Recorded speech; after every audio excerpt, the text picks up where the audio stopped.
Hello hello hello everyone जय जगन्नाथ मु Helen आपण समस्त को वेलकम करुच्ची मोर यूट्यूब चैनल को।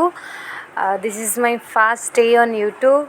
आई होप कि आपण माने समस्ते मते ढेर सारा भल पाइबा देबे, मो चैनल को अप्रिशिएट करेंगे सो दैट मु आपण मानक पई आउरी बहुत सारा इंटरेस्टिंग वीडियो आगो को आनिबी। तो आज फर्स्ट डे रु मु भाविली मु आपण मानक सहित किछि शेयर करिबी। तो मु एबे बनाऊँगी माछ डालमा, तो भावुची आपण मन सहित यार रेसिपी मध्य शेयर करी। तो चलतु करवा।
ओके फ्रेंड्स, जेहेतु मुझे हॉस्टल रोची तो मो पाखे जहाँ जहाँ परिबा अवेलेबल थाए तो मुझे ही कि बनैबा को ट्राए करे।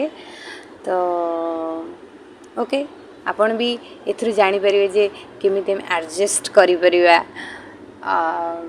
यदि इच्छा होउची तो वेजिटेबल्स नाही संगे संगे मार्केट को जाई कि आनिबा, जदि मार्केट दूर थिबो तो टाइम तो लागिबो, तो ता इच्छा बनाई थाउ आज करबानी।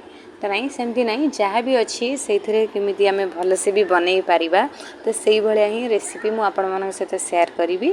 सो आई होप कि आपण मैंने मत एमती एनकरेज करेंगे एंड मो चैनल को लाइक शेयर एंड सब्सक्राइब करेंगे जदि आज वीडियोटी भी भल लगी थाए ओके देन कमेंट बॉक्स रे मत कमेंट करेंगे। Thank you love you all.